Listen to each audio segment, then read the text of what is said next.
بسم اللہ الرحمن الرحیم الحمدللہ رب العالمین افضل الصلاۃ واکمل السلام علی سید الانبیاء والمرسلین وعلی آلہ الکرام و اصحابہ العظام اجمعین۔ لفظ لفظ نور اور حرف حرف روشنی سے آراستہ نور قرآن کے ساتھ طاہر بخاری آپ سے مخاطب ہے۔ ناظرین، آج قرآن پاک کے وسط میں حکمت قرآنی کے دو عظیم خزانے یعنی سورہ بنی اسرائیل اور سورہ کہف ہمارے پیش نظر ہیں، اور نبی اکرم رسول محتشم صلی اللہ علیہ وآلہ وسلم دعوت اور تبلیغ کی دردمندی اور دل سوزی لیے مکہ کی وادیوں میں کشاں کشاں ہیں، اور مکہ کی طرف سے وہی شقاوتیں، عداوتیں، عناد، بغض اور حسد۔ اور ناظرین، آپ جانتے ہیں کہ یہ سٹی اسٹیٹ آف مکہ 10 یا 12 قبائل پر مشتمل ایک وزارتی کونسل ہے، جس میں شہر کی تمام کمیونٹی اور شعبہ زندگی کے لوگ اس میں شامل ہیں۔ وہ مل کر ایک فیصلہ کن مرحلے میں اپنی اس عداوت کو لے کر جانا چاہتے ہیں، اور اب انہوں نے یہ فیصلہ کیا ہے کہ ہم اہل کتاب سے اس بارے میں استفسار کریں گے، رہنمائی لیں گے، مشاورت کریں گے۔ چنانچہ ایک ڈیلیگیشن مکہ سے یثرب کی طرف آیا، اور یثرب میں انہیں پتہ تھا کہ یہاں یہود ہیں اور یہود اہل کتاب ہیں، اور اہل کتاب پیغمبر آخر الزماں کے حوالے سے ایک شوق رکھتے ہیں، اور ان کا خیال ہے کہ وہ جو لوگ یثرب میں مقیم ہیں ان کو پیغمبر آخر الزماں ان کی زیارت نصیب ہوگی۔ چنانچہ 2 افراد پر مشتمل ایک ڈیلیگیشن، نضر بن حارث اور عقبہ بن ابی معیط، یہ مکہ سے یثرب آتے ہیں اور یہاں یہود کے علماء سے ایک نشست کرتے ہیں، گفتگو کرتے ہیں، اور انہیں بتاتے ہیں کہ وہ کس الجھن میں اور کس مشکل میں اس وقت گرفتار ہیں، اور وہ انہیں بتاتے ہیں کہ اگر وہ ہستی محمد مصطفیٰ کریم صلی اللہ علیہ وآلہ وسلم ان کا پیغام اس خطے میں پرویل کر گیا تو پھر ان کی سرداری، چودراہٹ اور ان کی سطوت اور حکومت جو ہے وہ ختم ہو جائے گی۔ مکہ کے اندر ان کی حکومت ہے، لیکن حرم کعبہ اس کے گرد تقریباً 100 میل کے ریڈیس میں جو حرم کا علاقہ ہے اس میں ان قبائل کی ایک سطوت اور جاہ و جلال اور شان و شوکت ہے، اور اس میں بہت لیڈنگ رول ہے قریش کا، ہاشم کا، بنو امیہ کا، اور وہ اپنی اس سرداری کو نتھی کرتے ہیں اپنے بتوں کے ساتھ کہ اگر یہ ہمارے بت، ان کی پوجا پاٹ اسی طرح جاری رہی تو ان کی شان و شوکت اور ان کا منصب وہ بھی باقی رہے گا، اور اگر یہ بت جھوٹے قرار پائے اور اللہ تعالیٰ کی وحدانیت اس خطے میں یا پوری دنیا میں پرویل کر گئی تو پھر وہ نیست و نابود ہو جائیں گے۔ اس جذبے کے ساتھ یہ یہود کے علماء کے پاس آتے ہیں کہ ہمیں بتائیں، ہماری رہنمائی کریں کہ ہم کس طرح اس بات کا جائزہ لے سکیں اور کسی حتمی نتیجے پر پہنچ سکیں۔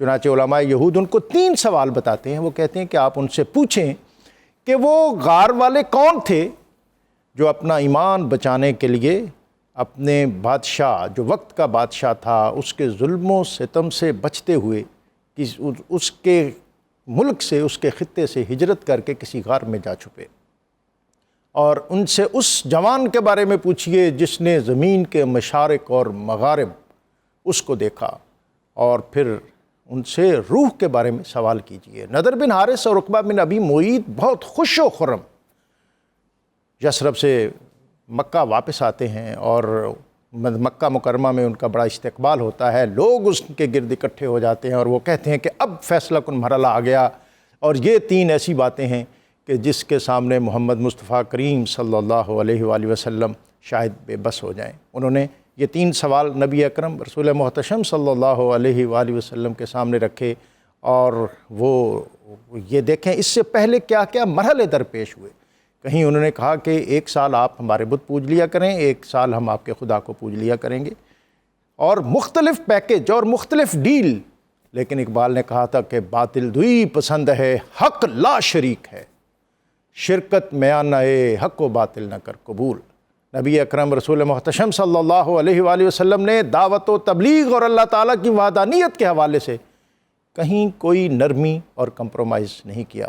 نبی اکرم صلی اللہ علیہ وسلم نے فرمایا کہ وما ینطق عن الہوا، وہ پیغمبر جو وحی الہی کے بغیر گفتگو اور کلام نہیں کرتا، فرمایا میں وحی کا انتظار کروں گا۔ اور پھر چند دن کے بعد وحی آئی اور ان کے تینوں سوالوں کا جواب سورہ کہف کی ان آیات میں دیا گیا کہ یسألونک عن الروح، یہ آپ سے پوچھتے ہیں کہ روح کیا ہے، قل الروح من امر ربی، ان کو بتا دیجئے کہ یہ روح جو ہے یہ امر ربی ہے۔ اور پھر یہ آپ سے غار والوں کے بارے میں پوچھتے ہیں، ام حسبت ان اصحاب الکہف والرقیم کانوا من آیاتنا عجبا۔ اور پھر یسألونک عن ذی القرنین، وہ شخص ذو القرنین ہے جس نے زمین کے مشارق اور مغارب اس کو دیکھا۔ چاہیے تو یہ تھا کہ ان سوالات کے جواب کے بعد وہ اللہ تعالیٰ کی وحدانیت کے آگے سرنڈر کر جاتے، سجدہ ریز ہو جاتے، لیکن ان کے قلب پر جمی ہوئی شقاوت نے ان کو اس ہدایت کو ماننے سے دور رکھا، اور پھر ان کا ظلم، ستم، جور اور زیادہ بڑھا۔ اور اللہ تعالیٰ نے قرآن پاک کے وسط میں وہ عظیم دو صورتیں نبی اکرم صلی اللہ علیہ وآلہ وسلم کے قلب منیر پر نازل کیں۔ سبحان الذی اسریٰ بعبدہ لیلا من المسجد الحرام الی المسجد الاقصی۔ اور ناظرین، قرآن پاک کا ایک اسلوب ہے کہ جب وہ اپنے نبی اکرم رسول محتشم صلی اللہ علیہ وآلہ وسلم سے خاص محبت آمیز پیرائے میں اللہ تعالیٰ خطاب کرتا ہے تو پھر عبد کہہ کے کرتا ہے۔ اور اقبال نے کہا تھا کہ عبد دیگر عبدہو چیزیں دیگر، ما سراپا انتظار و منتظر۔ تو ناظرین، یہ دو اہم صورتیں، ان کے اہم مضامین آج ہمارے پیش نظر ہیں، اور ہمارے ساتھ ہمیشہ کی طرح بہت معتبر اور محترم مفتی محمد فاروق القادری صاحب اور مفتی خلیل احمد یوسفی صاحب، اور اللہ رب العزت کی بارگاہ میں حمد کا نذرانہ پیش کرنے کے لیے آج ہمارے ساتھ موجود ہیں صاحبزادہ عثمان حسنین صدیقی۔ ان کی طرف بڑھنے سے قبل اسماء حسنہ میں سے ایک اسم گرامی الفتاح، اس اسم گرامی کی برکت یہ ہے کہ جو شخص کثرت کے ساتھ اس اسم کا ورد کرتا ہے، اس کو حرز جاں بناتا ہے، تو اللہ تعالیٰ اس کے لیے رزق اور قسمت کے دروازے کھول دیتا ہے۔ مفتی صاحب، سب سے پہلے میں چاہوں گا کہ سورہ بنی اسرائیل کا کچھ تعارف اور اس کے چنیدہ مضامین وہ آپ ضرور ہمیں عطا فرما دیں، پھر اس کے بعد ہم ظاہر ہے سورہ بنی اسرائیل کی پہلی جو آیت ہے سورہ بنی اسرائیل اور 15ویں پارے کا بیک وقت آغاز ہو رہا ہے۔ بسم اللہ الرحمن الرحیم۔ ڈاکٹر صاحب، سورہ بنی اسرائیل چونکہ مکہ مکرمہ میں نازل ہوئی، لہٰذا اس صورت میں ان حالات کے تناظر میں اصلاح حال کا سبق دیا گیا جو مکہ مکرمہ میں تھے، اور ساتھ ہی بنی اسرائیل کو ایک مرتبہ پھر دعوت اصلاح دی گئی، اور انہیں سمجھایا گیا ان دلائل کی روشنی میں کہ تم اس سے قبل بار بار عذاب الہی چکھ چکے ہو، اب وقت آ گیا ہے اپنے آپ کو بدل لو۔ اور پھر اس تناظر میں بہت ساری ڈیٹیلز اور سبق آموز آیات سورہ بنی اسرائیل میں موجود ہیں۔ اہل مکہ میں جو طبقہ تھا جو حضور کی نبوت اور رسالت کا انکار کرتے تھے، تو اللہ تعالیٰ نے ان کے سامنے حجت تمام کرنے کے لیے آپ صلی اللہ علیہ وسلم کی نبوت کی صداقت کے اظہار کے لیے معجزہ معراج کا پہلی آیت میں ذکر فرمایا، تاکہ وہ حضور کی اس معجزے کی صداقت سے ایمان، ایقان اور معرفت الہی کی طرف آ جائیں۔ آپ صلی اللہ علیہ وسلم نے ان کے سامنے اپنا معجزہ رکھا کہ میں رات کے مختصر سے حصے میں مکہ مکرمہ سے مسجد اقصیٰ تک گیا، پھر وہاں سے میں نے آسمانوں کی سیر کی، واپس آپ صلی اللہ علیہ وسلم نے آ کر جب واقعہ بیان کیا، اہل مکہ نے ظاہر انکاری کرنا تھا، ان کے ذہنوں نے اسے قبول نہ کیا، تو اللہ تعالیٰ نے ان لوگوں کے فہم، ان کی ذہنی سطح کے مطابق مسجد اقصیٰ کے احوال جو انہوں نے دیکھ رکھے تھے وہ نبی پاک کے سامنے کر دیے۔ سبحان اللہ۔ اور اسی طرح ملک شام کے جو قافلے آ رہے تھے ان قافلوں کی ڈیٹیلز اہل مکہ کو علم تھا کہ آپ صلی اللہ علیہ وسلم کبھی مکہ سے باہر ابھی تک نہیں گئے، اس لیے وہ ان باتوں پر یقین بھی کر لیتے۔ تو آپ صلی اللہ علیہ وسلم نے جب یہ سارے دلائل پیش کیے تو وہ یقیناً ہکا بکا رہ گئے، اور ان کے ذہن کے بند دریچے کھلے، اور انہیں ان کا ضمیر جھنجھوڑنے لگا کہ جو بات یہ کہہ رہے ہیں دلیل سے ثابت ہوتی ہے کہ وہ بات درست ہے۔ لیکن بہرحال انہوں نے اس کے باوجود اپنی چاہت اور اپنی مرضی اور اپنے اختیار سے گمراہی کا، لادینیت کا ہی انتخاب کیا، اور آپ صلی اللہ علیہ وسلم کی اس معجزے کی روشنی میں آپ کی نبوت رسالت کی صداقت سے کے یقین سے محروم ہی رہے۔ یہ اس واقعے کا اصل مقصد تھا کہ آپ کی نبوت و رسالت کی صداقت پر ایک بین دلیل قائم کی جائے، اور کسی کے پاس اس کے انکار کی کوئی وجہ، کوئی ریزن باقی نہ رہے۔ دوسری وجہ یہ ہے کہ اس واقعے میں اللہ تعالیٰ نے آنے والی انسانیت کے لیے بھی بے شمار حکمتیں رکھی تھیں۔ قیامت تک آنے والی انسان ایک ایسا انقلاب جو مستقبل میں بپا ہونا ہے، آپ صلی اللہ علیہ وسلم کے اس واقعے نے اس کی ایک اشارتاً اس وقت ہی ایک نوید سنا دی، ایک خوشخبری سنا دی، اور حضور صلی اللہ علیہ وسلم نے امت کو یہ سبق دے دیا کہ وقت آئے گا کہ اللہ تعالیٰ تمہیں زمین و آسمان میں تسخیر کی قوتیں بخشے گا، اور میری امت قیادت کا عظیم منصب سنبھالے گی۔ تو اس واقعے کا خلاصہ عرض کرنے سے قبل یہ عرض کر دوں، اللہ رب العزت چونکہ عالم الغیب ہے، وہ انسانیت کے ذہن کو سب سے بہتر جانتا ہے کہ انسان جس چیز کا مشاہدہ نہ کر سکے وہ انکار ہی کر دیتا ہے کہ اس کا وجود ہی کوئی نہیں ہے۔ جب تک یہ جدید جہازوں کے ذریعے سے لوگوں نے آسمانوں کی جانب سفر نہیں کیا تھا تو یہ بڑی حیرت ناک اور ذہن کے لیے بڑی سوچنے کی، اور بلکہ وہ سیدھا انکار ہی کر دیتا تھا ذہن کہ ایسا ہو نہیں سکتا کہ ایک شخص اتنے مختصر وقت میں جو 30 دن کا سفر ہے وہ چند لمحوں میں مسجد حرام سے مسجد اقصی تک کر لے، اور پھر وہاں سے آسمانوں کی جانب، اوپر کی جانب چلا جائے، اور لامکاں کی وسعتوں سے ہوتا ہوا جب واپس آئے تو چند لمحے گزرے ہوں۔ تو اللہ رب العزت نے اس واقعے کا آغاز ہی اپنے اسم سبحان سے کیا، سبحان اللہ، جس کا معنی ہے سبحان اللہ، کہ وہ ذات اتنی کامل ہے اپنی قدرت میں کہ وہ ہر عیب اور نقص سے پاک ہے۔ سبحان اللہ۔ اگر وہ یہ سب نہ کر سکے تو یہ اس کی ذات کے لیے عیب ہے، اور وہ تو ہر عیب سے پاک ہے، لہٰذا یہ واقعہ ہوا۔ تم جانے والے کو دیکھ رہے ہو، لے جانے والے کو نہیں دیکھ رہے، جو ذات ان کو اتنے محیر العقول سفر پر لے کر گئی اور اپنی قدرت کے جلوے دکھائے، اور پھر اپنی ذات کے حسن کو ان کے سامنے آشکار کیا، وہ ذات سبحان ہے، اور اس کے لیے یہ سب مشکل نہیں جس نے ان کو یہ عطا فرمایا۔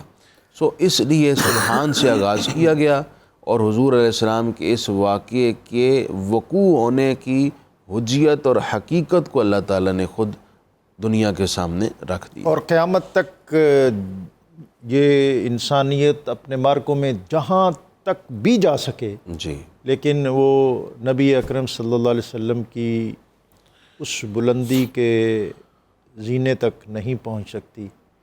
اور دوسرا اس کا پہلو جو اقبال نے کہا کہ سبق ملا ہے یہ معراج مصطفیٰ سے مجھے، کہ عالم بشریت کی زد میں ہے گردوں۔ بالکل ٹھیک بات ہے۔ اور اقبال نے کہا کہ اختر شام سے آتی ہے فلک سے آواز، سجدہ کرتی ہے سحر جس کو وہ ہے آج کی رات، یعنی شب معراج کے حوالے سے جناب ہمارا اسی آیت میں اگر آپ مزید کوئی اضافہ کرنا چاہیں اس میں الہی کی تجلی کے اثرات، اور پھر بنی اسرائیل کی آیت 13 اور 14، اقرا کتابک جناب۔ بسم اللہ والصلاۃ والسلام علی رسول اللہ۔ نبی صلی اللہ تعالیٰ علیہ وسلم کا سفر معراج اس قدر وسیع ہے کہ موضوع اس کا احاطہ نہیں کر سکتا، اس لیے قبلہ نے جتنا فرما دیا وہ ہمارے لیے کافی ہے۔ آیت نمبر 13 اور 14 میں اللہ تعالیٰ جل جلالہ نے ارشاد فرمایا وَكُلَّ إِنسَانٍ أَلْزَمْنَاهُ طَائِرَهُ فِي عُنُقِهِ، ہم نے انسان کی قسمت کو اس کے گلے کے ساتھ ملا دیا ہے۔ نُخْرِجُ لَهُ يَوْمَ الْقِيَامَةِ كِتَابًا يَلْقَاهُ مَنْشُورًا، قیامت کے دن اس کی کتاب نکالی جائے گی اور اس کو پڑھا جائے گا۔ اللہ تعالیٰ فرمائے گا اقرأ کتابک، اپنی کتاب پڑھ، کفا بنفسک اليوم علیک حسیبا، کہ تیری ذات کے لیے یہ تیرا لکھا ہوا کافی ہے۔ حضور صلی اللہ تعالیٰ علیہ وسلم کی حدیث مبارک ہے کہ اللہ تعالیٰ جل جلالہ نے انسان کی زندگی کے سارے معاملات کو اس کی ابتدا ہی میں اس کی پیشانی پہ لکھ دیا۔ سبحان اللہ۔ جب یہ تیسری منزل طے کر رہا ہوتا ہے تو وہاں فرشتہ آتا ہے، اس کا رزق، اس کی زندگی، اس کی موت اور اچھی اور بری تقدیر اس کی پیشانی پہ لکھ دیتا۔ اور پھر نبی صلی اللہ تعالیٰ علیہ وسلم آپ اس کے بارے میں کتنا لوگوں کو توجہ کروا رہے ہیں کہ ایک بندہ نمازی ہے، روزے دار ہے اور بہت سارے اعمال کرتا ہے، لیکن تقدیر پہ اس کا ایمان نہیں ہے تو اس کا ساری زندگی کا نظام ایک طرف ہے، جہنم اس کا حاصل حصول ہوگا۔ یہ اعتقادیات میں سے ہم اپنے بچپن میں ایمان مفصل اور ایمان مجمل پڑھا کرتے تھے، آمنت باللہ و ملائکتہ و کتبہ و رسلہ والیوم الآخر والقدر خیرہ و شرہ من اللہ تعالی۔ اس میں اسلام نے جو ہمیں معتدل راہ بتائی ہے وہ راہ اہل سنہ و جماعت کی۔ ایک دائیں طرف ایکسٹریم میں چلا گیا، ایک بائیں طرف ایکسٹریم میں چلا گیا۔ ایک نے قدریہ کا روپ اختیار کر لیا اور کہا کہ یہ سب کچھ انسان کے بس میں ہے اور انسان ہی وہ افعال پیدا کرتا ہے جس کو اس نے انجام دینا ہوتا۔ ایک جبریہ کی طرف چلے گئے، انہوں نے کہا انسان مجبور محض ہے، اللہ نے جو لکھ دیا وہ اس نے کہا۔ جبکہ حقیقت یہ ہے کہ اللہ تعالیٰ نے جو کچھ بھی انسان کی تقدیروں میں لکھا ہے وہ اپنے علم ازلی سے جانا ہے، اس نے فلاں فلاں وقت میں یہ کچھ کرنا تھا، وہ ساری ڈیٹیل اپنے علم ازلی سے لکھ کے رکھ دی، اس کو خود مختار چھوڑ دیا۔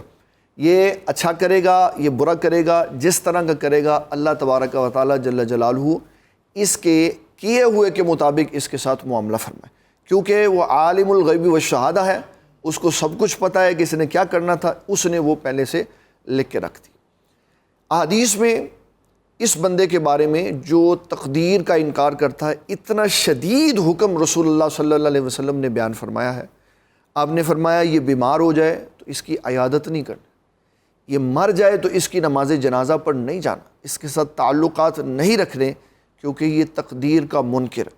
دوسرے نمبر پر فرمایا اللہ تعالیٰ جل جلالہ نے جن لوگوں پر لعنت فرمائی ہے ان میں ایک یہ بھی شخص داخل ہے جو تقدیر کا انکار کرتا ہے۔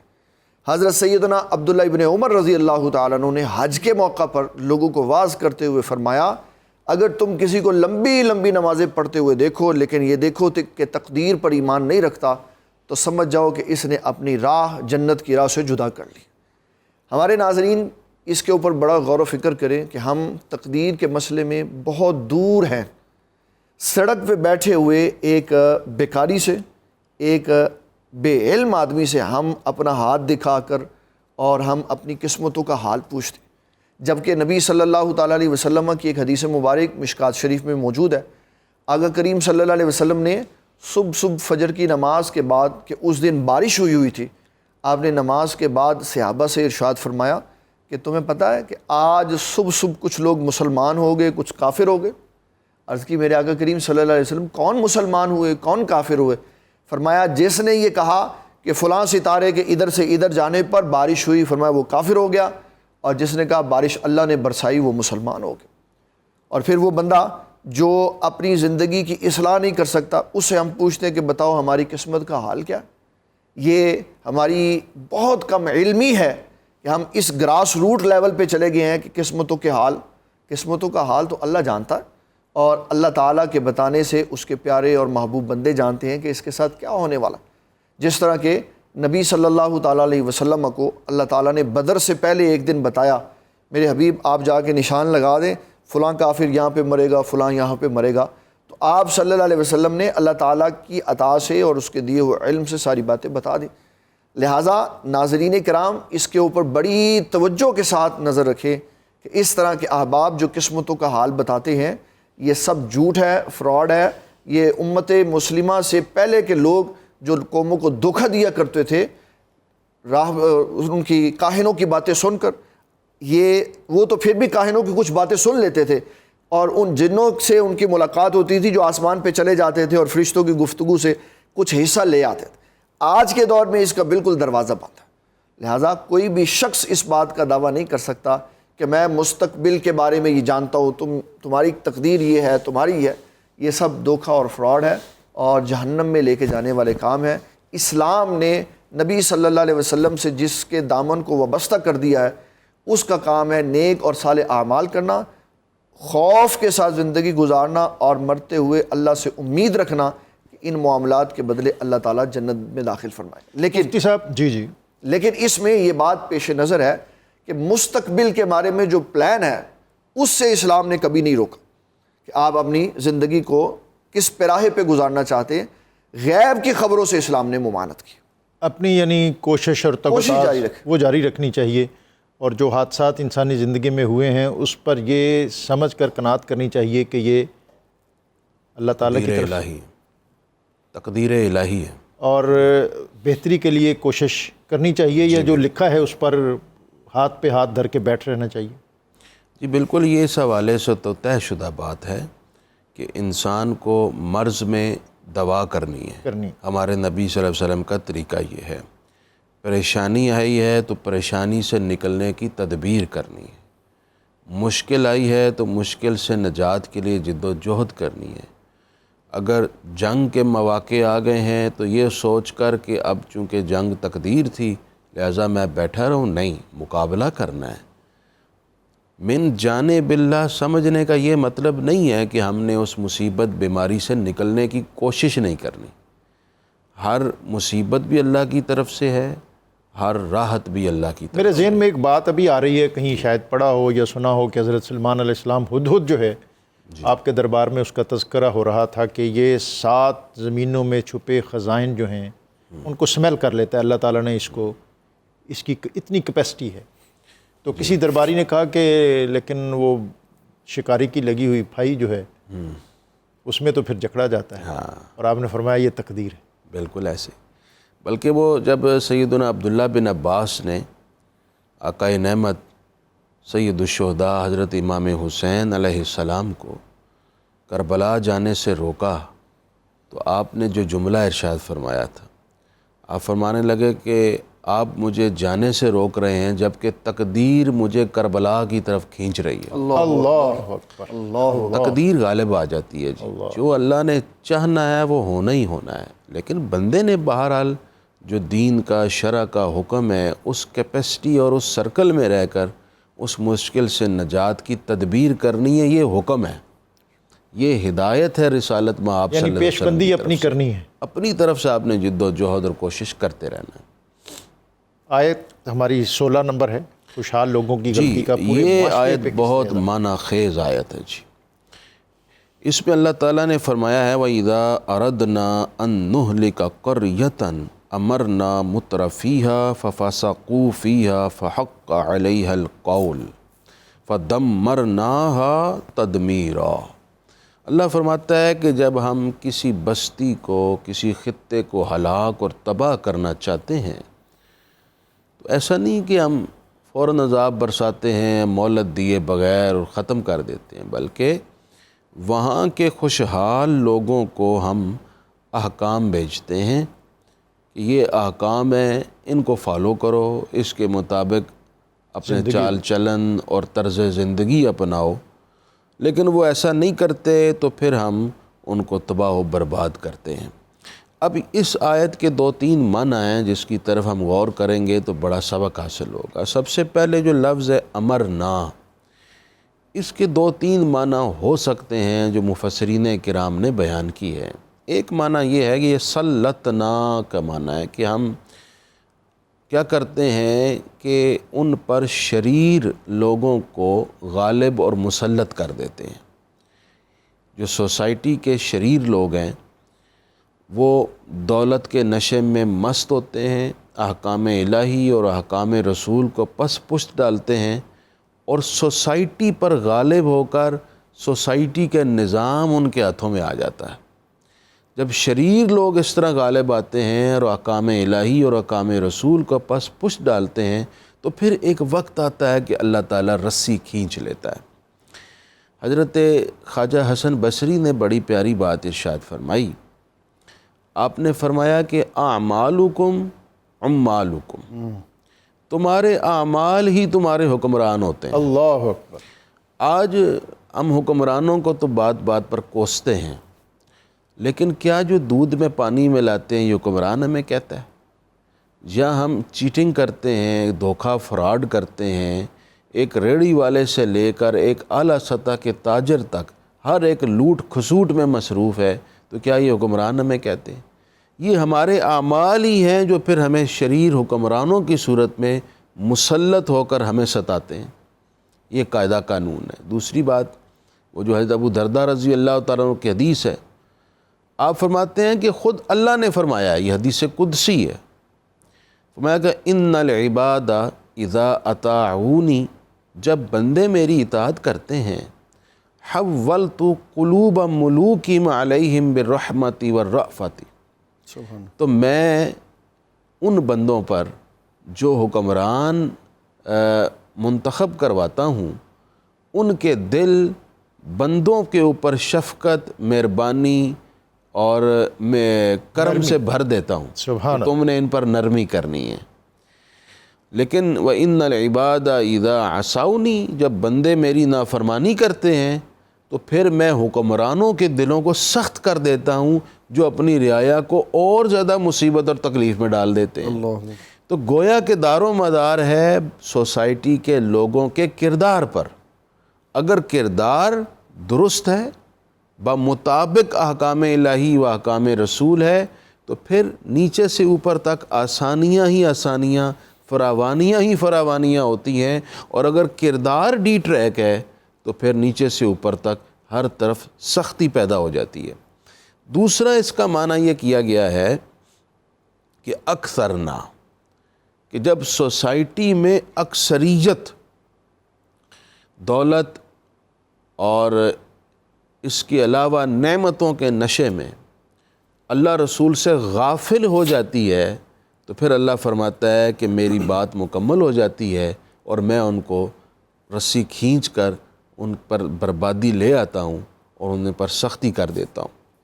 تیسرا معنی اس کا یہ کیا گیا ہے، جو امام علامہ بیضاوی نے بھی کیا ہے اور اس کو پسند کیا، انہوں نے کہا کہ اللہ تعالیٰ فرماتا ہے کہ امرنا بالطاعۃ، کہ ہم لوگوں کو حکم دیتے ہیں کہ تم ہمارے رسول کی اطاعت کرو۔ تم جو طور طریقہ اختیار کر چکے ہو، اس میں تمہاری نجات یہ ہے کہ تم اپنے اس قبلے کو درست کرو، ہمارے رسول کی اطاعت کرو، تم سنور جاؤ گے، درست ٹریک پر آ جاؤ گے، تم دنیاوی طور پر بھی مستحکم ہو جاؤ گے، اخروی طور پر بھی تمہاری نجات ہو جائے گی۔ تو تمہارے استحکام اور نجات کا راستہ ہمارے رسول کی اطاعت ہے، اس طرف آ جاؤ۔ اللہ تعالیٰ اپنے رسولوں کے ذریعے، ان پیغامات کے ذریعے جو وہ بھیجتا ہے، ان کو ٹریک پر لانا چاہتا ہے۔ جب لوگ نہیں آتے تو فحق علیہ القول، تو پھر ان پر بات پوری ہو چکی ہوتی ہے، فدمرناہا تدمیرا، تو پھر ہم انہیں بربادی کی طرف لے جاتے ہیں۔ یہ اس آیت کا معنی خیز اور سبق آموز ہے، پیغام جو ہمیں یاد رکھنا چاہیے، اپنے کردار کو درست کرنا چاہیے اور اطاعت رسول کی طرف آنا چاہیے۔ الٹیمیٹلی یہی استحکام اور نجات کا راستہ ہے۔ اور یہ سوسائٹی کی جو اصلاح ہے یہ لازم ہے، لیکن اس کا جو نقطۂ آغاز ہے وہ فرد کی اصلاح ہے۔ فرد سے معاشرہ بنتا ہے، جب تک ہم انفرادی سطح پر اپنے کردار کو نہیں سنواریں گے اور اپنے لین دین اور اپنے معاملات اور اپنے امور میں بہتری نہیں لائیں گے، اس وقت تک سوسائٹی کس طرح بہتر ہو سکتی ہے؟ تو اسٹیٹ کے ساتھ سوسائٹی جب تک شعور اور آگہی کی منزلیں طے نہیں کرتی، اس وقت تک مجموعی ماحول بہتر نہیں ہو سکتا۔ اور قرآن کی یہ آیت ہمیں اسی طرف متوجہ کر رہی ہے۔ سورہ بنی اسرائیل، اس کے مضامین، اور اس کے بعد آگے سورہ کہف، اس کی طرف بھی ہم بڑھیں گے۔ اور یہاں وقت ہے ایک بریک کا، بریک سے واپس آئیں گے تو بہت اہم مضمون تہجد، کہ کس طرح رات کے آخری پہر اللہ رب العزت اپنے بندوں کو اس طرف راغب کرتا ہے کہ اپنی پشتیں اپنے نرم اور گرم بستروں سے علیحدہ کر کے اپنی جبین نیاز میری بارگاہ میں جھکائیں۔ بریک کے بعد واپس آئیں گے تو یہ بابرکت سلسلہ گفتگو آگے بڑھے گا۔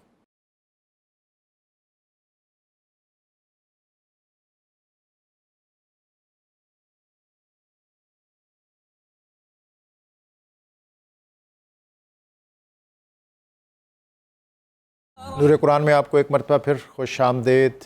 سورہ بنی اسرائیل اور سورہ بنی اسرائیل کا اہم ترین موضوع، کہ اقبال نے کہا تھا کہ عطار ہو، رومی ہو، رازی ہو، غزالی ہو، کچھ ہاتھ نہیں آتا بے آہ سحر گاہی۔ نماز تہجد، اس کے کیا فضائل ہیں اور کس طرح ہم اس سے بہرہ مند ہو سکتے ہیں، اور رات کی یہ آخری ساعتیں اللہ رب العزت آسمان دنیا پر اپنی شان کے مطابق جلوہ گر ہو کر، جلوہ فرما ہو کر کس طرح اپنے بندوں کو پکارتا ہے کہ ہے کوئی جو مجھ سے صحت طلب کرے میں اس کو صحت دوں، کوئی علم طلب کرے، کوئی اپنی ضرورت طلب کرے، کوئی اپنی حاجت طلب کرے۔ ایک طرف ہم اس کی طرف بڑھتے ہیں اور ایک طرف اس کی رحمت خود ہمیں آواز دے رہی ہوتی ہے۔ پچھلی راتی رحمت رب دی کرے بلند آوازہ، ہے کوئی رحمت منگن والا کھلا ہے دروازہ۔ جی حضرت مفتی صاحب، یہ آیت۔ جی، اللہ تعالیٰ جل جلالہ ارشاد فرماتا ہے وَمِنَ اللَّيْلِ فَتَہَجَّدْ بِهِ نَافِلَةً لَكَ، اور رات کے کچھ حصے میں تہجد پڑھو، یہ خاص آپ کے لیے ہے، زیادہ قرب کے لیے۔ حضور صلی اللہ تعالیٰ علیہ وسلم اس عبادت کو سب سے زیادہ محبوب رکھتے تھے فرض نمازوں کے بعد۔ سبحان اللہ۔ تہجد جہد سے نکلا ہے، جس کا مطلب ہے کوشش کرنا، نیند چھوڑ کے رب کو راضی کرنے کی کوشش کرنا، اس لیے اس کو تہجد کہا گیا۔ حضور صلی اللہ تعالیٰ علیہ وسلم کا یہ طریقہ کار حضرت عبداللہ ابن عباس رضی اللہ تعالیٰ عنہ نے بیان کیا کہ میں نے رات نبی صلی اللہ تعالیٰ علیہ وسلم کے پاس گزاری، اور آپ رات کے آخری پہر میں کھڑے ہوئے، اور پہلے آپ نے وضو شریف فرمایا اور پھر آپ نے تہجد کے لیے نوافل شروع کیے، تو میں آپ کے بائیں طرف کھڑا ہوں، تو آپ صلی اللہ علیہ وسلم نے مجھے ادھر سے گھما کے دائیں طرف کی۔ فرماتے ہیں میں ادباً بائیں طرف کھڑا ہوتا تھا تو 3 دفعہ نبی صلی اللہ علیہ وسلم نے مجھے دائیں طرف کی۔ اور امام بخاری رحمۃ اللہ تعالیٰ علیہ کے نقطہ نظر کے مطابق 2 کر کے نبی صلی اللہ تعالیٰ علیہ وسلم نے 12 رکعات پڑھی ہیں تہجد کی۔ ہمارے جو صوفیہ اکرام ہیں ان کا طرز عمل 8 رکعت تہجد کے اوپر ہے، 2 رکعت بطور شکرانہ پڑھتے ہیں اور 2 تحیۃ الوضو پڑھتے ہیں، تاکہ 8 کا تہجد کا عدد بھی ہو جائے اور 12 رکعت بھی پوری ہو جائے۔ لیکن امام بخاری رحمۃ اللہ تعالیٰ علیہ کے نقطہ نظر سے یہ حدیث بخاری میں موجود ہے کہ رسول اللہ صلی اللہ علیہ وسلم نے 2 کر کے 12 رکعت پڑھی۔ اور پھر آقا کریم صلی اللہ تعالیٰ علیہ وسلم نے حضرت عبداللہ ابن عمر رضی اللہ تعالیٰ عنہ سے فرمایا کہ اس شخص کی طرح نہ ہو جانا جس نے رب کی ناراضگی مول لی۔ عرض کی حضور کون سا؟ فرمایا جو کبھی اٹھا کرتا تھا پھر اس نے اٹھنا چھوڑ دی۔ اللہ اکبر۔ اس سے مراد 2 چیزیں ہیں، یا تو ایک دن پڑھا اور ایک دن ناغہ کر لیا، یا اس سے مراد آج کے دن ہے کہ رمضان میں سحری کے لیے اٹھے ہوئے تو پڑھ لی اور باقی دنوں میں کوئی خیال نہیں کیا۔ اللہ تعالیٰ کی بارگاہ میں وہ عمل مبارک اتنا مقبول ہے جس میں تسلسل ہوتا ہے۔ اگر کوئی کثرت سے عبادت زیادہ کرتا ہے اور پھر اس کے اندر ناغہ کرتا ہے تو فیوز و برکات میں وہ تسلسل نہیں باقی رہتا جو 2 رکعتیں پڑھنے والے لیکن روز پڑھنے والے کو اللہ تعالیٰ فرما۔ آپ نے 2 رکعتوں کی یہاں گنجائش دے دی ہے۔ جی کم از کم 2 ہیں، اچھا جی، کم از کم 2 ہیں۔ یعنی یہ بھی ایک فرمان ہے نا کہ بہترین عمل اگرچہ قلیل ہو لیکن مستقل ہونا چاہیے۔ عبداللہ ابن عمر رضی اللہ تعالیٰ عنہ نے ایک دن خواب دیکھا کہ میں کسی تخت پہ بیٹھ کر بلندی اور پرواز کی طرف جا رہا ہوں، تو اپنی ہمشیرہ سیدہ حفصہ رضی اللہ تعالیٰ عنہ سے عرض کیا آپ پوچھیں حضور پاک صلی اللہ علیہ وسلم سے اس کی تعبیر کیا ہے، کیونکہ آگے سے نا انہوں نے دیکھا کہ کوئی فرشتے آ گئے تو ان کو پکڑ رہے ہیں، تو آپ دعا کر رہے ہیں یا اللہ مجھے جہنم کی آگ سے بچا۔ تو نبی صلی اللہ علیہ وسلم نے سارا خواب سننے کے بعد فرمایا عبداللہ ابن عمر بڑے اچھے آدمی ہیں، اگر یہ تہجد پڑھا کریں تو اللہ ان کے درجے بلند فرما۔ اللہ اکبر۔ تو درجات کی بلندی کے لیے اس میں ہمارے علماء نے جو بات بیان کی ہے وہ بڑی قابل غور ہے۔ یہ نماز اللہ تعالیٰ کا سب سے زیادہ قرب اس لیے دیتی ہے کہ اس میں ریاکاری نہیں ہو سکتی۔ فجر میں ہو سکتی ہے، ظہر، عصر، مغرب، عشاء میں ہو سکتی ہے، اس میں کیا ہونی سب لیکن ہم تو اس میں سے بھی نکال لیتے ہیں۔ ہم پھر سارا دن بیان کرتے ہیں لوگوں کو کہ وہ جب میں تہجد کے وقت اٹھا تھا نا تو پھر وہ اس وقت آپ بھی مجھے یہ یاد نیکی ضائع کرنے والی بات ہے۔ ہم نے اپنے اسلاف سے کبھی بھی نہیں یہ سنا کہ انہوں نے کبھی کہا ہو کہ ہم جب اٹھے تھے تو یہ جب اٹھنے والی یہ بات آپ نے بڑی اچھی بات ہے اور بڑا صحیح اشارہ کیا کہ یہ نہیں کرنا چاہیے کہ صبح نہیں بتانا چاہیے کہ میں نے تہجد میں کیا پڑھا۔ یہ صرف خاصہ ہمارے نبی صلی اللہ علیہ وسلم کا ہے کہ ان کی رات کی عبادات صحابہ کرام صبح بتایا کرتے تھے۔ علاوہ ازیں کسی انسان کے لیے درست نہیں ہے کہ وہ کہے کہ میں نے صبح اٹھ کے یہ کیا یہ کیا۔ اچھا جی، ایک تو یہ میں اپنے لیے اور ناظرین کے لیے کہ 2 سے 12 تک نفل، جی کم از کم 2 یعنی منیمم جو ہمارے جیسے کوتا عمل ہیں ان کے لیے 2، اور اگر کوشش کریں 4، 6، 8، 12 تک جائیں۔ اور اس کا طریقہ بھی تھوڑا بتا دیں تاکہ جو یہ ناظرین عام نوافل کی طرح ہیں، اور علماء کرام کہتے ہیں نوافل میں پہلی رکعت میں 5 دفعہ سورۃ اخلاص پڑھی جائے گی اور دوسری رکعت میں 3 دفعہ سورۃ اخلاص پڑھی جائے گی۔ عام نوافل ہیں۔ پہلی رکعت میں سورہ فاتحہ کے بعد 5 مرتبہ سورہ فاتحہ، سورہ اخلاص، اور دوسری میں 3 مرتبہ سورہ اخلاص پڑھی۔ یہ اس کے پڑھنے کا طریقہ کا۔ پھر اس میں جو دوسری بات ارشاد فرمائی، عسیٰ ان یبعثک ربک مقاما محمودا، کہ قریب ہے کہ آپ کا رب آپ کو ایسی جگہ بلند فرمائے گا جہاں سب آپ کی تعریفیں کر رہے ہوں گے۔ سبحان اللہ۔ تو یہ میدان حشر کا ایک منظرنامہ اللہ تعالیٰ جل جلالہ نے بیان فرمایا ہے، اور اس میں بڑا خوبصورت طریقہ ہے کہ ساری امت کے افراد اللہ تعالیٰ پہلے آدم علیہ السلام کی طرف بھیج دے گا، وہ کہیں گے اذهبوا الی غیری، اذهبوا الی غیری، اور عیسیٰ علیہ السلام کہیں گے حضور پاک صلی اللہ علیہ وسلم کی طرف چلے جاؤ، تو نبی صلی اللہ علیہ وسلم ارشاد فرمائیں گے انا لہا، اس مقام کے لیے اللہ تعالیٰ نے مجھے رکھا ہوا ہے، اور پھر نبی صلی اللہ تعالیٰ علیہ وسلم کو اللہ تعالیٰ مقام محمود عطا فرمائے گا، اور ساری کائنات کی نظریں آپ پر مرکوز ہوں گی، آپ اللہ تعالیٰ جل جلالہ کے حضور سجدہ فرمائیں گے اور امت کی بخشش کریں گے، کروائیں گے، اور اس مقام کو مقام محمود کہا جاتا ہے۔ اور حضور صلی اللہ تعالیٰ علیہ وسلم نے فرمایا جو میرے لیے اس مقام کی دعا کرے گا، دعائے وسیلہ کرے گا، میری شفاعت اس کے لیے واجب ہو جائے گی۔ سورہ یہ اس میں ایک اور تھوڑی سی رہنمائی لے لوں کہ مفتی صاحب آپ فرما دیں کہ جو نماز تہجد کا وقت ہے، بعض اوقات ایسا ہوتا ہے کہ اذان فجر بالکل بعض جگہوں سے تو شاید آواز آ بھی رہی ہوتی ہے، یا ایک خاص طبقہ ہے جو اہل سنت کی نماز سے تھوڑا قبل اپنی اذان دے رہا ہوتا ہے، تو کیا اس وقت تک تہجد کا وقت ہوتا ہے، اور اس کا آغاز اس کے وقت کا کب سے ہو جاتا ہے؟ رات عشاء کے بعد جب بھی بندہ سوئے، سونے کے بعد جب بھی آنکھ کھلے وہ تہجد کا وقت ہے۔ رات کو سونے کے بعد جب بھی آپ اٹھیں فجر سے پہلے ایک آدمی 9 بجے سویا ہے، 10 بجے اٹھ گیا تو تہجد کا وقت، تہجد پڑھ لے، 9:30 اٹھ گیا تہجد کا وقت ہے، اور سونا ضروری ہے۔ آخری وقت جو ہے وہ آخری وقت ہے فجر کی اذان سے قبل، یعنی فجر کا وقت شروع ہونے سے پہلے تک کا جو وقت ہے، سارا وقت اس دوران جب بھی اٹھ کے پڑھنا چاہے پڑھ سکتے ہیں۔ جو کیفیت ہے اس میں 4:40 سحر کے اختتام تک، جی سحر کے اختتام، مطلب آج کل آپ سحری کھانے کے لیے اٹھتے ہیں تو وقت تہجد کا ہے، تہجد کا ہے۔ بڑا ہی آسان ہے۔ رمضان آپ کو پریکٹس کروا رہا ہے کہ آپ اٹھیں، وضو کریں، 2 رکعت پڑھ لیں، 4 رکعت پڑھ لیں، 6 پڑھ لیں، 8 پڑھ لیں، آپ کی مرضی ہے، اور ساتھ پھر آپ سحری کر لیں۔ تو رمضان میں آپ کو تہجد، سحری اور پھر نماز فجر، یہ تینوں چیزیں ایک ساتھ ہی نصیب ہو جاتی سبحان ہیں۔ اللہ۔ اور ہمارے یہاں یہ بھی ہے کہ کچھ بعض لوگ جو عشاء کے وتر ہیں ان کو بھی تہجد کی نماز کے ساتھ جی ہاں، منسلک کر یہ لیتے ہیں۔ آقا کریم صلی اللہ علیہ وسلم کا طریقہ مبارک تھا کہ آپ وتر تہجد کے ساتھ ادا فرماتے تھے، تو اگر اس طرح ہو جائے تو بہت بہتر ہے، لیکن یہ اس شخص کے لیے ہے جس کو اپنا تہجد پر اٹھنے کا یقین ہو۔ تو جس کو یہ ہے کہ ہو سکتا ہے اٹھ جاؤں، تو اسے چاہیے کہ وہ پہلے پڑھ لے، یہ نہ ہو کہ وطروں کے وجوب سے بھی وہ محروم رہ جائے۔ اور یہ بڑا بالخصوص آپ جیسے جو علماء ہیں اور پھر اسٹوڈنٹ ہیں جو ریسرچر ہیں، ان کے لیے تو آج کی جدید سائنس کہتی ہے کہ تخلیق اور تحقیق کے حوالے سے کریٹیوٹی کے حوالے سے جو سب سے بہترین وقت ہے جس وقت آپ کے ذہن کے سارے خواہ بہت زیادہ ایکٹیو اور الرٹ ہوتے ہیں جی، اور بہت زیادہ پروڈکٹیوٹی آپ کر سکتے ہیں، وہ وقت ہے. ہمارے اساتذہ کرام یہ فرمایا بھی کرتے تھے اور ان کی زندگیوں کا معمول تھا کہ وہ تہجد پڑھ کر مطالعہ کیا کرتے تھے.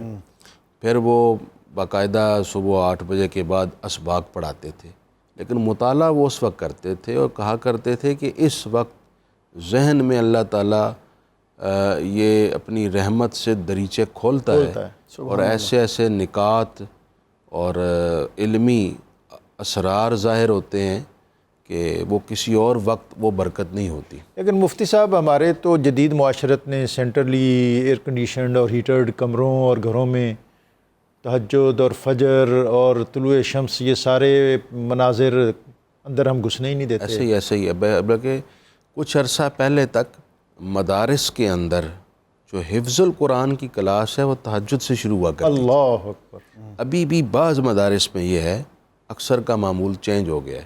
تو جیسے جیسے ہم آسائشوں کے عادی ہوئے ہیں، رات دیر سے سونا، صبح دیر تک سوئے رہنا، اور پھر اس کو ہم بیان کرتے ہیں کہ جی ہم تو 11 بجے ناشتہ کرتے ہیں. جی ہاں جی ہاں.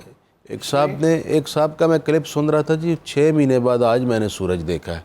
اللہ اکبر. یعنی وہ صبح سارا دن سوئے رہتے ہیں، رات کو اٹھتے ہیں وہ، تو کہتے ہیں 6 مہینے بعد آج میں نے دیکھا. اور یہ اس کو شاید وہ اپنا کمال سمجھ کر بیان کر رہے تھے. اور یہ بہت بڑی محرومی یہ ٹرینڈ چل گیا لوگ. اچھا ٹرینڈ ڈاکٹر صاحب ایسا چل گیا ہے کہ اگرچہ کوئی نیگیٹیوٹی بھی ہو نا اپنی شخصیت کی، تو لوگ اسے بتانے میں بڑا فخر محسوس کرتے ہیں. چیزیں جی ہم تو یہ کرتے ہیں. یعنی جو اب نارمل پیرائے میں کرتے ہیں اس کو سمجھتے ہیں کہ یہ میں کوئی تھوڑا مختلف کر رہا ہوں. جو شرم کی بات ہے اس کو تو کم از کم حیا کرنے کا شوق ہے ہر اس کو حیا کرنے کا شوق چڑھ پڑا ہے. تھوڑا سا اپنا لائف سٹائل چینج کریں، سادگی کی طرف آ جائیں، آپ کی زندگی بھی آسان ہو جائے گی. یقین جانیے درجنوں پریشانیاں ختم ہو جائیں گی سادگی سے اور رسول اللہ صلی اللہ علیہ وسلم کے طرز زندگی کو فالو کرنے سے. اور اسلام دین فطرت ہے اور اس نے فطرت کے جو تقاضے ہیں اس کے مطابق انسان کی باڈی جو ہے اس کو بلڈ کیا ہے.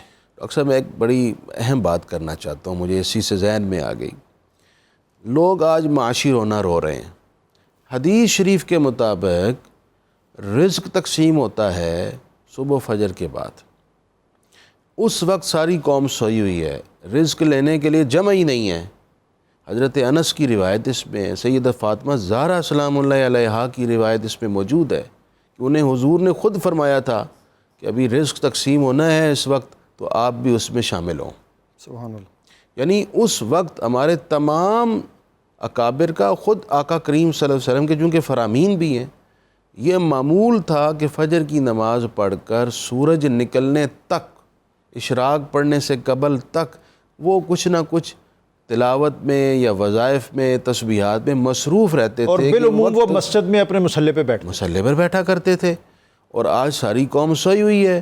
بعد میں اگرچہ وہ دکان پر بیٹھے رہیں، کمائیں، لیکن برکت تو اللہ تعالیٰ نے اس وقت میں رکھی ہوئی تھی جب تقسیم ہو رہی تھی، آپ لینے کے لیے موجود ہی نہیں. اسی طرح جو رات کی نیند میں برکت اور جو فطرت نے آپ کے جسم کی ریپیئر کا ایک خودکار اہتمام کر رکھا ہے، ہم ساری رات جاگ کر اس سے بھی محروم ہوتے ہیں. قرآن نے کہا ہے وَجَعَلْنَا اللَّيْلَ لِبَاسًا، کہ ہم نے رات کو تمہارے لیے سونے کے لیے بنایا ہوا، آرام کے لیے بنایا، آسودگی کے لیے بنایا.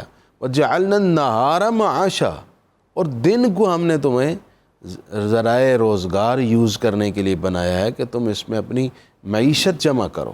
اور ہمارا یہ اصول یورپ نے لے الٹ لیا کر دی ہے. مفتی صاحب آپ نے دیکھا ہوگا کہ وہاں بڑے سے بڑا مال، بڑی سی بڑی مارکیٹ 7، 8، 9 بجے بند ہو جائے گی شام کو. عراق کے اندر میں کئی مرتبہ جانا ہوا ہے، فجر کی نماز کے بعد ساری مارکیٹیں کھل جاتی ہیں. ہماری 12 بجے کھلتی ہیں، دوپہر 3 بجے بند ہو جاتی ہیں. 3 بجے کے بعد آپ کو وہاں پر دکان کھلی نظر نہیں آتی. سارے لوگ اسی وقت میں اپنی شاپنگ کر کے 3 بجے کے اپنے بچوں کے پاس چلے جاتے ہیں، ان کو ٹائم دیتے ہیں. آج آپ دیر تک سوئے ہوئے ہیں، اٹھتے ہیں دکان پہ چلے گئے، رات جب واپس آتے ہیں تو فیملی بھی ساری سو چکی ہوتی ہے. نہ بچوں کو ٹائم دیا جاتا ہے اور نہ ہی اپنی زندگی کو پراپر ہم مینج کر پاتے ہیں. ایک بات میں عرض جی کرنا ضرور چاہوں گا ضرور. کہ نیند کیوں نہیں جلدی کھلتی. اس کے لیے سیدہ حفصہ رضی اللہ تعالیٰ عنہا نے بتایا کہ نبی صلی اللہ علیہ وسلم کے چہرے مبارک پر بڑی تھکاوٹ تھی، تو وہ جو کھجور کی چھال والا بستر ہے نا، وہ میں نے 2 تہوں کی بجائے 4 تہیں لگا دی. تو نبی صلی اللہ علیہ وسلم نے فرمایا آج میرے بستر کو کیا کیا تھا کہ تہجد میں اٹھنے میں دقت محسوس ہو رہی تھی. تو ہمیں جو فوم دے دیے گئے ہیں 6-6 انچ کے، اس کے اندر ہم جب گھس کے سوئے ہوتے تو دھنس جاتے ہیں. کیسے کھل. تو یہ ایک بستر کا بھی بڑا ایفیکٹ ہے، جب آپ سنت کے مطابق بستر پہ سوئیں گے تو آنکھ بھی جلدی کھل جائے. ہمارے مضامین تو بہت آگے سورہ کہف اس کا بھی آغاز ہونا تھا، لیکن میرا خیال ہے کہ جو اس سے قبل آپ نے جتنی باتیں کی ہیں وہ ہماری جدید معاشرت کے حوالے سے اور ہماری نسل نو کے حوالے سے یہ بہت اہم ہیں. اسی پہ میں چاہوں گا کہ آپ اس کو کنکلوڈ کرتے ہوئے کوئی آج کا میسیج دے دیں، اور بقیہ مضامین بالخصوص سورہ کہف کو میں چاہوں گا کہ ہم کل پہ موقوف کریں. اس حوالے سے میری سب سے بنیادی ریکویسٹ یہ ہے پوری قوم سے کہ رات کھانا آپ عشاء سے پہلے کھائیں، نماز عشاء پڑھیں. عشاء کے بعد کوشش کریں کہ اگر آپ کی کوئی بہت ضروری ایکٹیویٹی نہیں ہے تو جلدی آرام کریں، تہجد کے وقت اٹھیں، نماز فجر پھر ادا کریں، پھر تسبیحات پڑھیں، پھر اشراق پڑھیں. اس کے بعد آپ 1-2 گھنٹے آرام کرنا چاہیں بھی تو کر لیں. اپنے معمولات کو اس طرح سادہ کریں. اور اس وقت جو نیند کو خراب کرنے والی سب سے بڑی بیماری ہے وہ موبائل ہے. رات سوتے ہیں تو سوتے سوتے موبائل دیکھتے دیکھتے دیکھتے کئی گھنٹے یہ موبائل ہمارے لے جاتا ہے. ایک دفعہ آپ اس کو چھیڑ لیں پھر یہ آپ کو ادھر ادھر نہیں ہونے دیتا. نہیں ہونے دیتا. تو اس سے ہمارے معمولات خراب ہوتے ہیں، فیملی اگنور ہوتی ہے، اور پھر صبح اٹھ نہیں پاتے. زندگی کے اندر نحوست، بے برکتی بھی آتی ہے، اور بہت ساری گھریلو خرابیاں بھی جنم لیتی ہیں.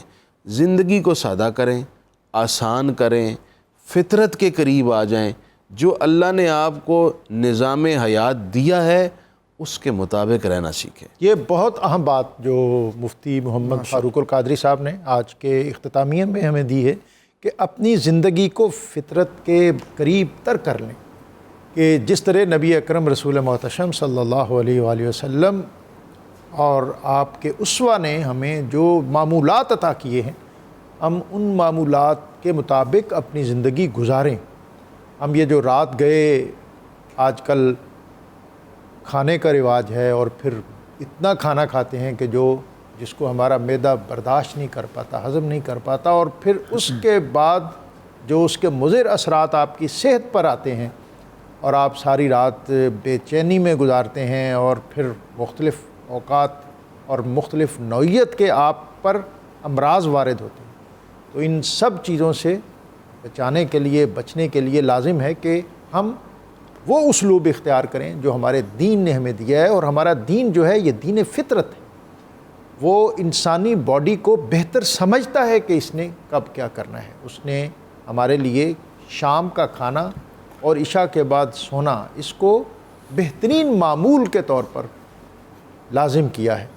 تو ماہ رمضان المبارک کی ان بابرکت ساعتوں میں جب ہم قرآن پاک کا فہم اور اس سے رہنمائی کا اہتمام کر رہے ہیں تو ہم پر لازم ہے کہ ہم ان امور کو صرف جاننے کی حد تک نہ رکھیں بلکہ ان کو اپنی عملی زندگی کا حصہ بنائیں. سورہ بنی اسرائیل کی روشنی میں آج بہت سے اہم مضامین ہماری گفتگو میں شامل ہوئے. مفتی محمد فاروق القادری صاحب، مفتی خلیل احمد یوسفی صاحب، ان کا شکریہ، اور اللہ رب العزت کی بارگاہ میں حمد کا نذرانہ.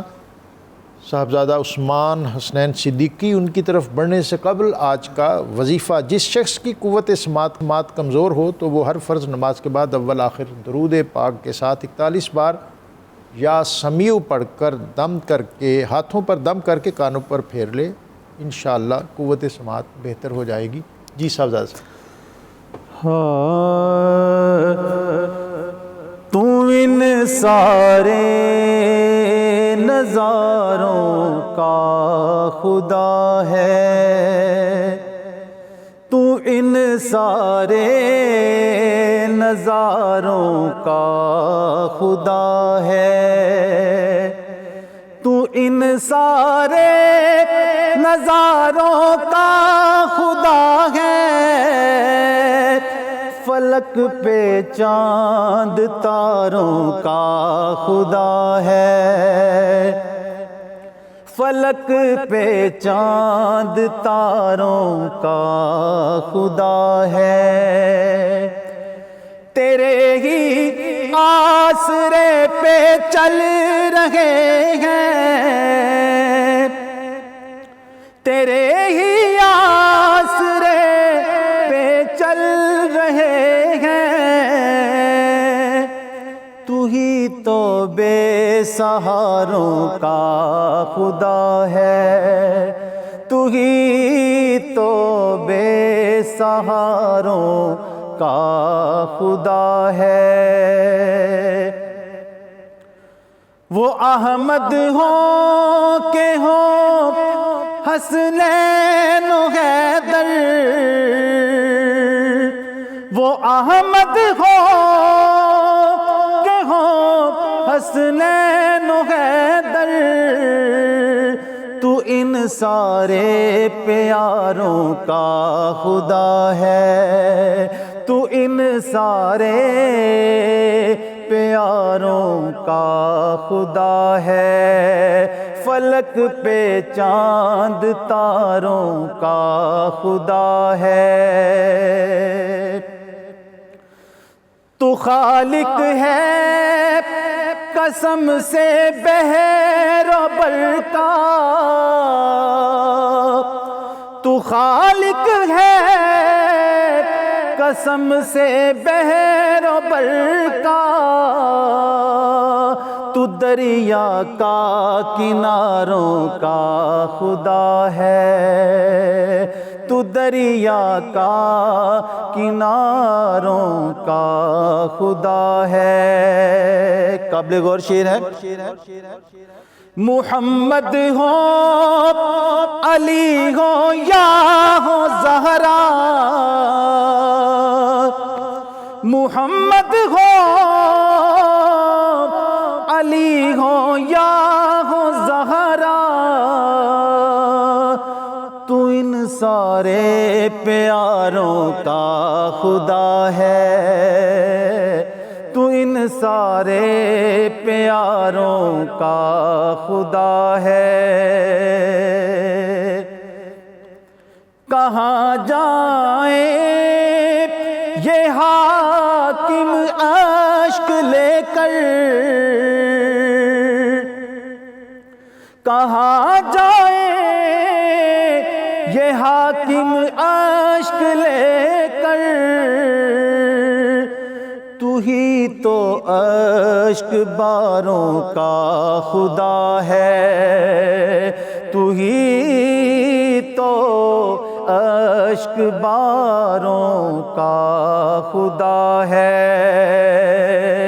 تو ان سارے نظاروں کا خدا ہے، فلک پہ چاند تاروں کا خدا ہے، فلک پہ چاند تاروں کا خدا ہے، تو ان سارے نظاروں کا خدا ہے۔